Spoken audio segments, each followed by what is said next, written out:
नमस्कार बंधुरा स्मृतिरेखास क्रिएशने आपनादेर सबाइके स्वागत जानाई। आज आमी आपनादेर साथे सन्ध्येर चायेर साथे खाওয়ার জন্য একটা স্ন্যাক্স রেসিপি শেয়ার করব। खूब सहज घरे थाका किछु उपकरण दिए এই স্ন্যাক্স বা পকোড়া আমি বাড়িতে বানিয়েছি। কিভাবে বানিয়েছি সেটাই আপনাদেরকে দেখাবো। আমি কিছুদিন আগে একটা জায়গায় ঘুরতে গেছিলাম, সেখানে গিয়ে এই নিরামিষ পকোড়া খেয়েছি, খেয়ে বেশ ভালো লেগেছে। তাই ভাবলাম আপনাদের সাথেও শেয়ার করি এই পকোড়ার রেসিপিটা। আসুন তাহলে দেখে নেওয়া যাক আমার আজকের রেসিপি। আজকের এই পকোড়া বা স্ন্যাক্স বানানোর জন্য আমি নিয়েছি পালং শাক আর আলু। পালং শাকের দেখুন ডাঁটাগুলো নিইনি, শুধু পাতাগুলোই নিয়েছি, ডাঁটিগুলোর কোনো প্রয়োজন নেই। আর পালং শাকটা ভালো করে ধুয়ে নিয়েছি। আলুটা এবার আমি খোসাটা ছাড়িয়ে নেব। আলুর খোসা ছাড়িয়ে নিয়ে আমি ফেরত আসছি।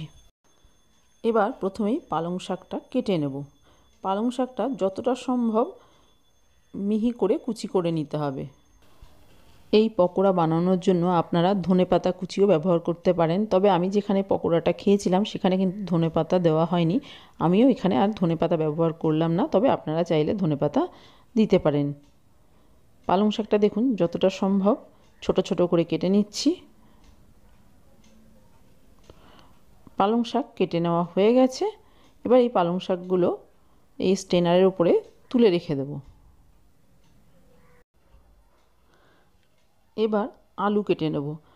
আলুর চচ্চড়ি করার সময় আমরা যেরকম ছোট ছোট করে আলু কেটে থাকি, ঠিক সেইভাবে আলুগুলোকে কেটে নিতে হবে।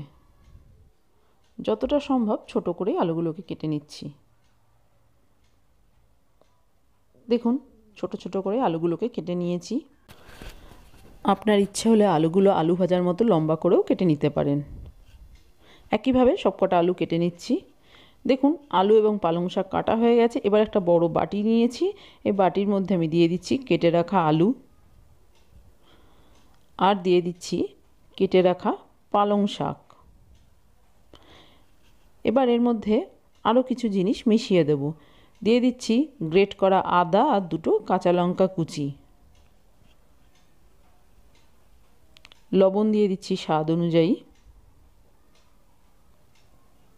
সামান্য একটু হলুদ দিলাম। দিয়ে দিচ্ছি গোলমরিচ গুঁড়ো। এখানে আপনারা গোলমরিচ গুঁড়োর পরিবর্তে লঙ্কা গুঁড়ো বা চিলি ফ্লেক্সের ব্যবহারও করতে পারেন। আর ঝালটা অবশ্যই নিজেদের স্বাদ অনুযায়ী দেবেন। দিয়ে দিচ্ছি জোয়ান। জোয়ান হজমে সাহায্য করে, সেই জন্য জোয়ান ব্যবহার করলাম। আর দিচ্ছি কালো জিরে। যে কোনো পকোড়াতে কিন্তু কালো জিরে দিলে খেতে বেশ ভালো লাগে।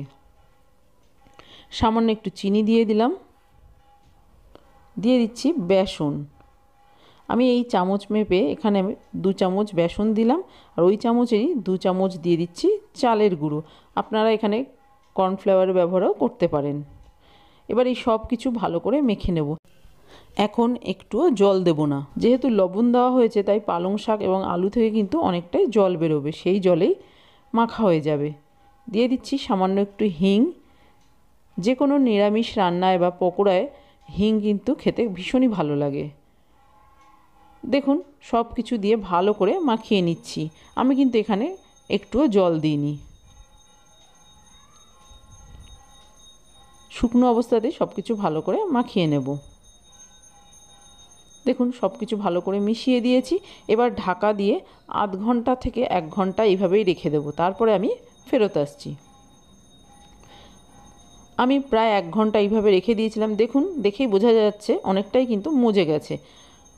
শাক এবং আলু থেকে যে জল বেরিয়েছে সেই জলে কিন্তু এটা মাখা হয়ে যাবে। আমি কিন্তু একটুও দেখুন জল দিইনি, জল দেওয়ার কোনো প্রয়োজনও নেই। যদি আপনাদের মনে হয় একটু পাতলা হয়ে গেছে তাহলে একটু বেসন আর একটু চালের গুঁড়ো মিশিয়ে দিয়ে দেবেন। খুব বেশি পাতলা রাখবেন না, তাহলে কিন্তু পকোড়াগুলো ক্রিস্পি হবে না। আমার এখানে বেসন বা চালের গুঁড়ো কিছুই দেওয়ার দরকার নেই। এবার পকোড়াগুলো ভেজে নেব। তার জন্য গ্যাসে একটা কড়াই বসিয়ে দিয়ে দিচ্ছি বেশ কিছুটা সর্ষের তেল। আপনারা চাইলে পকোড়াগুলো রিফাইন তেল দিয়েও ভাজতে পারেন, তবে সর্ষের তেল দিয়ে একবার ভেজে খেয়ে দেখবেন, আশা করি ভীষণই ভালো লাগবে। তেলটা ভালো করে গরম করে নেওয়ার পর এর থেকে কিছুটা তেল নিয়ে যে আলু এবং পালং শাকের মিশ্রণটা তৈরি করেছি তার মধ্যে দিয়ে দিচ্ছি। গরম তেল দিলে পকোড়া আরও ক্রিস্পি হবে। এবার এই তেলটা দিয়ে ভালো করে সব কিছু আরেকটু মেখে নেব। ভালো করে মেখে নিয়েছি। এবার আমি পকোড়াগুলো তৈরি করে নেব। কোনো শেপ দেওয়ার দরকার নেই, জাস্ট আলুগুলো তুলে তুলে এইভাবে দেবেন, তাহলেই কিন্তু হয়ে যাবে। দেখুন আমি কিভাবে দিচ্ছি, কোনো রকম শেপ কিন্তু দিচ্ছি না। গ্যাসের ফ্লেমটা মিডিয়ামে করে ভেজে নেব। একটা দিক ভাজা হয়ে গেছে, এবার অপর পিঠটা উল্টে দিচ্ছি। এইভাবে উল্টে পাল্টে বেশ লাল করে ভেজে নেব।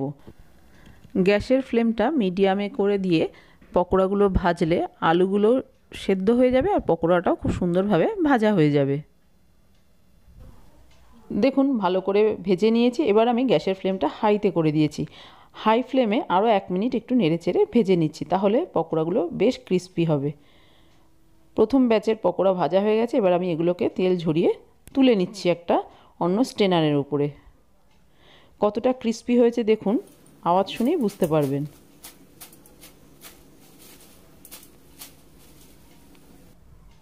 এবার একটা টিস্যুর ওপরে রেখে দেবো, এক্সট্রা তেলটা টিস্যু টেনে নেবে। ওই একইভাবে বাকি যে পকোড়াগুলো আছে সেগুলোকেও ভেজে নেব। পকোড়াগুলো ভাজা খুবই সহজ, খুব চটপট হয়ে যায়। শুধুমাত্র গ্যাসের ফ্লেমটা মিডিয়ামে রেখে ভাজবেন, তাহলে দেখবেন আলুগুলো খুব সুন্দরভাবে সেদ্ধ হয়ে যাবে, পকোড়াটা খেতেও বেশ ভালো লাগবে। সন্ধ্যের চায়ের সাথে কিন্তু দারুণ লাগবে এই পকোড়া খেতে। তৈরি হয়ে গেছে আমার আজকের আলু পালং শাকের পকোড়া। চা দিয়ে খেতে পারেন, সস দিয়ে খেতে পারেন, খুবই টেস্টি। আর খুব সামান্য কিছু উপকরণ দিয়েই তৈরি করেছি। শীতের সময় বাজারে প্রচুর পরিমাণে পালং শাক পাওয়া যায়। পালং শাক দিয়ে আলু দিয়ে কিন্তু এই পকোড়াটা বেশ ভালো লাগবে। তবে আপনাদের যদি ইচ্ছে না হয় পালং শাকটা বাদ দিয়ে শুধু আলু দিয়েও কিন্তু এই পকোড়া করতে পারেন। আমার আজকের এই আলু পালং শাকের পকোড়ার রেসিপি আপনাদের কেমন লাগলো বাড়িতে করে দেখবেন। ভালো লাগলে একটা লাইক শেয়ার কমেন্ট করবেন। আর আপনি যদি আমার চ্যানেলের নতুন বন্ধু হয়ে থাকেন তাহলে আপনার কাছে একটাই অনুরোধ, আমার চ্যানেলটা সাবস্ক্রাইব করে আমার পাশে থাকার। আপনারা সবাই খুব ভালো থাকবেন। আপনাদের সাথে আমার আবার দেখা হবে অন্য কোনো নতুন ভিডিওতে নতুন কোনো রেসিপির সাথে।